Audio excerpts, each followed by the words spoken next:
जब खोने के लिए कुछ भी ना होना, तब पाने के लिए बहुत कुछ होता है। मन के हारे हार है, मन के जीते जीत।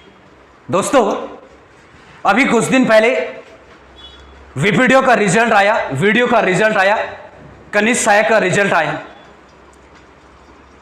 वो दोस्त जो ये सोच रहे हैं, प्रीवियस प्लान को सोच रहे हैं कि 1 नंबर से 2 नंबर से 3 नंबर से 4 नंबर से 10 नंबर से 15 नंबर से मेरा सिलेक्शन नहीं हुआ, यदि वो अभी भी इस सोच में पड़े हुए हैं तो दोस्तों फिर सिलेक्शन नहीं हो सकता है। अब अपने टारगेट पर नजर रखें, जो हुआ वो अच्छा हुआ। अब यह समझे कि आपकी रेस यहीं से शुरू होती है, आपकी रनिंग अब शुरू होती है। तो दोस्तों, नए टॉपिक के साथ यूनिक एकेडमी आपका स्वागत करता है। आज बात करते हैं चंदवंश पर। कहां से आया दोस्तों उत्तराखंड में ये चंदवंश? कैसे उत्तराखंड के कुमाऊं क्षेत्र में इस चंदवंश की स्थापना होती है? कौन इसकी स्थापना करता है? क्या पर्पज इसकी स्थापना का होता है? आज हम पूरी डिटेल से इस चंदवंश में बात करते हैं और क्या क्या प्रश्न यहां से बनते हैं, और आज तक दोस्तों क्या क्या प्रश्न बने हुए हैं, इन सारे टॉपिकों पर हम बात करते हैं। इससे पहले दोस्तों, एक वंश था, जिस वंश का नाम था कार्तिकेयपुर वंश।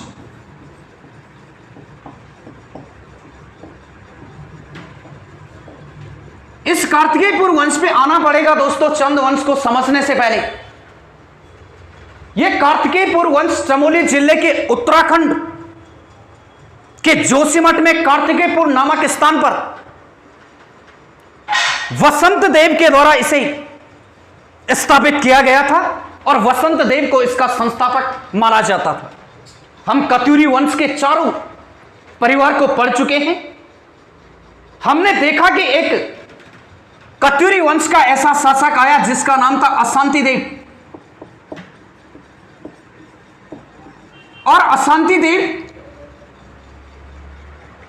कार्तिकेयपुर से राजधानी को परिवर्तित कर देता है बागेश्वर में,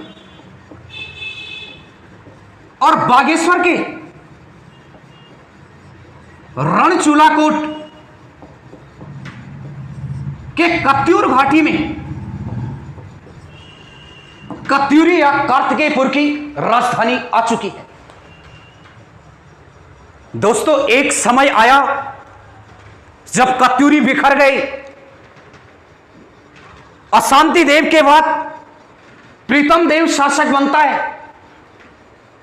धामदेव शासक बनता है और ब्रह्मदेव शासक बनता है, और ये बिखर जाते हैं डोटी क्षेत्र में, फालदा कोट के क्षेत्र में, सीरा कोट के क्षेत्र में सारे कत्यूरी बिखर चुके हैं।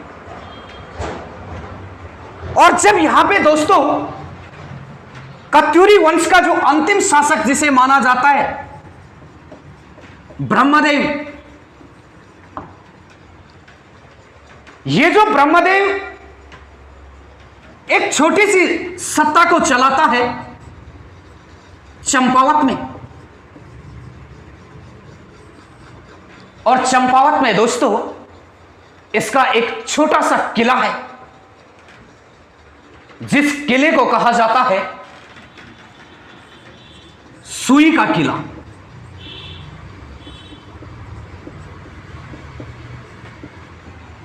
इस किले में ब्रह्मदेव अपनी छोटी सी एक सत्ता चला रहा है, और सत्ता चलाते चलाते जब लंबा समय हो गया तो एक यात्री इनके दरबार में पहुंचता है, जिस यात्री का नाम है सोमचंद। अब दोस्तों, ये सोमचंद है कौन, कब आता है और कहां से आता है? हमारे उत्तराखंड के इतिहासकार हैं अजय रावत। अजय रावत जी की किताब कहती है कि सोमचंद कन्नौज से आया था। कन्नौज का शासक प्रतिहार वंश का शासक था और इस कन्नौज पर महमूद गजनवी ने 1018 ईस्वी में आक्रमण किया और उस अभियान के बाद जब कन्नौज को लूटा गया तो सोमचंद उत्तराखंड के क्षेत्र में पहुंच गया। और इतिहास की यदि बात करें दोस्तों, इंडियन हिस्ट्री की, तो 1018 ईस्वी में प्रतिहार वंश का शासन तो है, लेकिन दोस्तों सत्ता चला रहा है राज्यपाल। तो इसके मतलब अजय पाल जी ने जो रिसर्च किया, उस रिसर्च के तहत सोमचंद कन्नौज के शासक राज्यपाल का भाई है।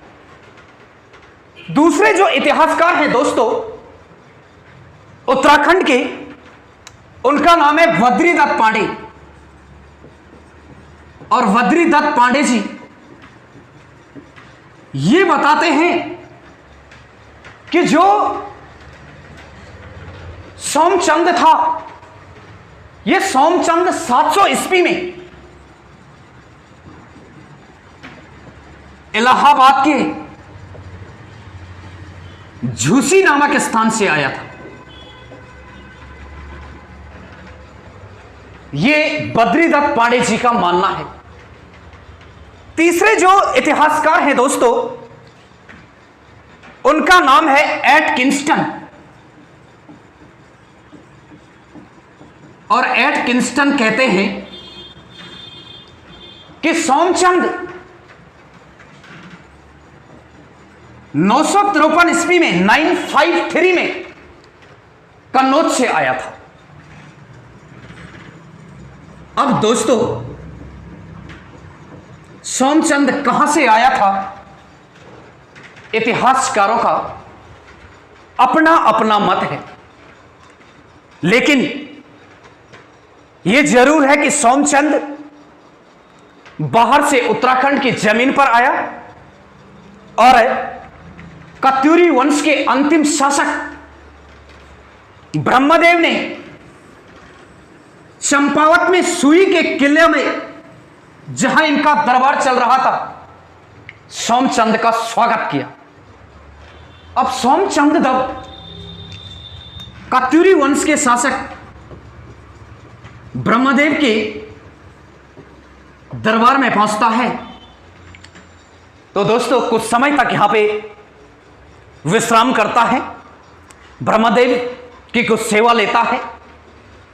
एक समय ऐसा आता है जब ब्रह्मदेव सोमचंद के व्यक्तित्व से प्रभावित हो जाता है और व्यक्तित्व से प्रभावित होने के बाद सोमचंद से अपनी पुत्री की शादी करा देता है और इसे दोस्तों अपना दामाद बना देता है।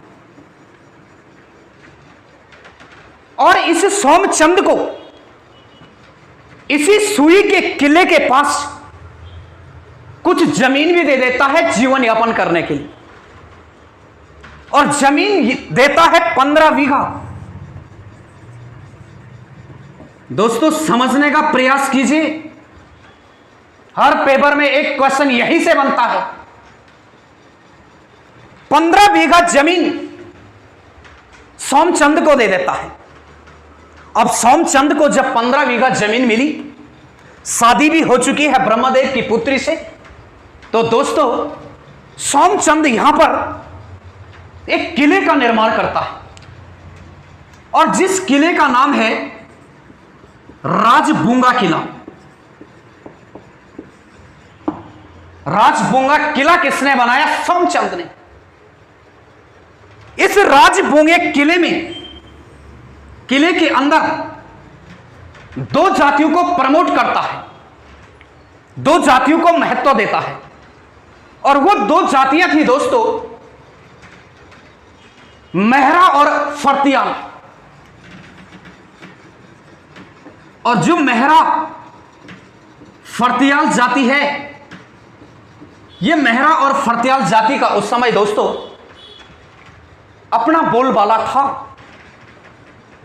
क्योंकि ये मेहरा और जो फर्तियाल थे ये शासन और प्रशासन के बारे में बखूबी से वाकिफ थे दोस्तों यहां, क्योंकि ये ब्रह्मदेव के शासन काल में ही थे। जब इन दो जातियों को नियुक्त करता है और शासन प्रशासन की जिम्मेदारी चलाने के लिए इनसे सपोर्ट लेता है, तो दोस्तों उसके बाद मूलतः कुछ जातियां कुमाऊं की जमीन पर नेपाल से आई है। और नेपाल से जो जातियां आई हैं दोस्तों, उन जातियों में पहली जाति है कार्की, दूसरी जाति है बोरा, तीसरी जाति है तड़ागी और चौथी जाति है चौधरी। इन चार जातियों को किलेदार नियुक्त करता है। किलेदार का मतलब दोस्तों राजबुंगा किले की सुरक्षा के लिए इन चार प्रकार की जातियों को नियुक्त करता है। ये जातियां दोस्तों मूलतः नेपाल की रहने वाली और ये उत्तराखंड के चंपावत में बस चुके हैं। जब इन चार जातियों को यहां पर नियुक्त किया जाता है तो इन्हें दोस्तों चराल कहा जाता है। चारों को मिलाकर चराल कहा जाता है। तो यहां से प्रश्न बनता है दोस्तों, निम्नलिखित में से कौन चराल के अंतर्गत सम्मिलित नहीं था? तीन जातियां यहां से पूछी जाती हैं और एक जाति ऑप्शन में मेहरा या फड़त्याल को डाल देता। बार बार पूछा गया है और संभावनाएं क्वेश्चन बनने की बार बार बनी हुई है दोस्तों। उसके बाद जब इन चराल को नियुक्त करता है तो इसका एक पर्सनल गार्ड होता है।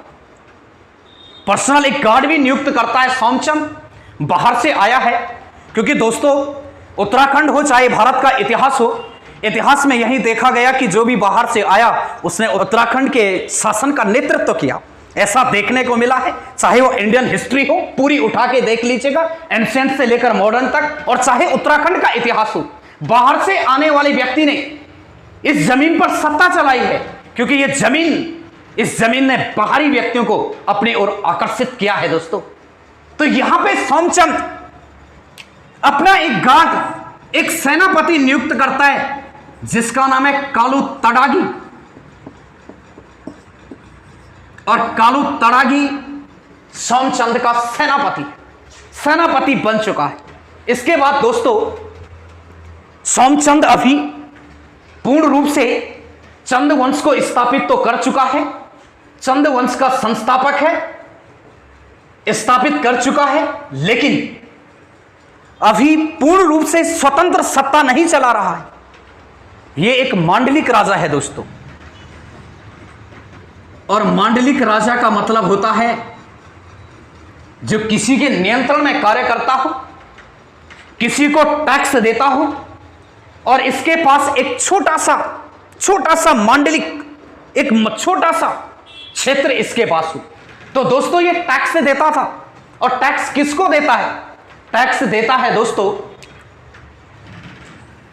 डोटी के शासकों को।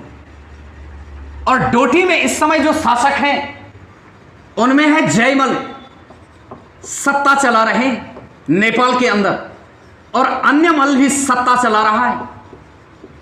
इनको सोमचंद का यहां से टैक्स जाता है। सोमचंद पंचायत राज की व्यवस्था भी करता है, और पंचायत राज व्यवस्था में सयाना नाम के एक व्यक्ति को, एक सयाना पद को सर्जित करता है, जो कि टैक्स और राजस्व इकट्ठा करेगा, गांव की इंफॉर्मेशन दरबार तक पहुंचाएगा।